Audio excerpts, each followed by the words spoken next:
Orang yang pertama kali membawa Al-Quran ke Pulau Jawa adalah Syekh Subakir.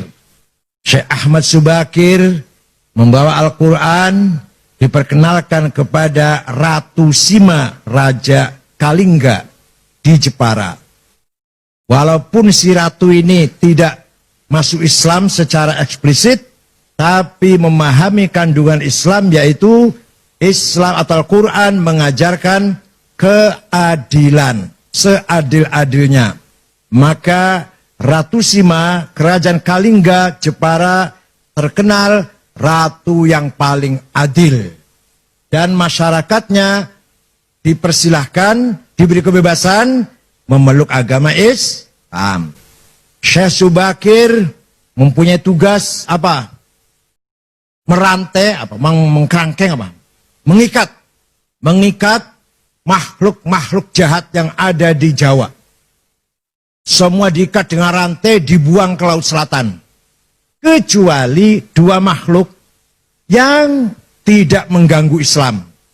Gak mau dibuang ke Laut Selatan, yaitu Sang Hyang Semar dan Sang Hyang Togog.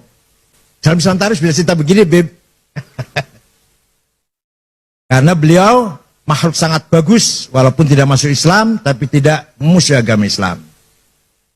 Ulama kedua yang bawa agama Islam terkenal adalah Syekh Riasiddin An-Nisaburi, yang terkenal dengan Mbah Wasil. Beliau membawa kitab Al-Asrar, kitab rahasia. Diajarkan kepada Raja Jayakatwang, Joyoboyo, Raja Kediri Doho Kediri. Maka terkenal dengan ramalan Joyoboyo, itu sebenarnya terjemahan dari Kitabul Asrar, kitab rahasia-rahasia. Yang dibawa oleh Mbah Wasil, kuburannya di belakang Masjid Setono Gedong, Kota Kediri. Kalau Syekh Subakir ada yang bilang kuburannya di Gunung Magelang, Gunung apa? Tidar. Ada yang bilang di mana-mana. Yang benar, yang presentasinya paling benar di Goa di Sulawesi Selatan. Itu Mbah Subakir wafat di situ. Setelah itu barulah datang para dai-dai. Pertama kali ada pesantren di Jawa Barat tahun 1410 adalah Syekh Hasanuddin dari Cina, atau terkenal dengan Syekh Kuro. Kuro itu Qori yang mengajar Al-Quran di desa Rengas Dengklok, Kerawang. Punya murid, salah satu muridnya namanya Subang Larang. Anaknya Ki Gede Tapa, kepala bandar pelabuhan Cirebon. Ki Gede Tapa itu bukan dari Solo Tigo loh, dari Cirebon. Nah, Subang Larang ini Pak Hanif kutilang, kuning, tinggi, langsing.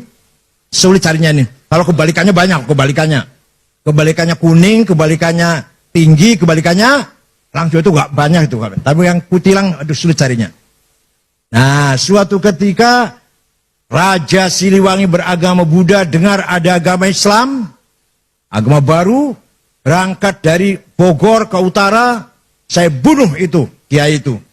Sampai di sana mendengar kutilang sedang baca Quran, klepek-klepek. Langsung lamar, untuk saya saja kiai, silakan, tapi kamu harus masuk Islam. Udah masuk Islam gampang. Ada mas kawinnya apa? Lintang kerti, tasbih maksudnya. Udah saya cari di pasar gampang, mau berapa biji. Nggak ada di sini. Adanya di Arab, gampang saya mabur ke sana. Keluar dari rumahnya kiai, dia siap-siap terbang. Hong, macet. Biasanya terbang biasanya. 2 kali, hong, nggak bisa terbang. Hong, gagal. Kata Syekh Kuro sambil ketawa ngekek-ngekek barangkali. Kalau kamu mau terbang, baca Bismillahirrahmanirrahim. Baru hong, hongnya tetap dibaca. Bismillah dulu. Ringkas cerita, terbang, tidak lama datang bawa tasbih. Terjadi perkawinan antara Raja Pajajaran yang beragama Buddha masuk Islam, Prabu Siliwangi dengan Subang Larang. Tapi beliau Islamnya kurang betul-betul Islam, karena hanya ingin kawin kutilang saja itu. Tapi akan punya anak. Pertama namanya Syekh Rahmatullah atau Sunan Rahmat Suci, yang kuburannya di Gunung Godog, Garut. Yang kedua, Syekh Somadullah yang terkenal dengan Ki Kuwu Sangkan. Yang ketiga perempuan namanya Rara Santang, dinikah oleh Habib namanya Said Abdullah Admat Khan. Nanti punya anak Syarif Hidayatullah Sunan Gunung Jati. Nih dongeng kayak gini harus hafal santri ini. Jadi bubarlah kerajaan Pajajaran setelah Prabu Kian Santang Sen Rahmatullah alias Ki Galantrang alias Ki Setra alias Maung Keling alias Maung Lodaya, banyak sekali aliasnya itu, menguasai kerajaan Pajajaran. Semua masuk Islam kecuali Patih Pucukumun dengan suku Baduy di Malimping tetap agamanya Sunda Wiwitan atau Karuhunan yang menyembah Batara, Sang Batara.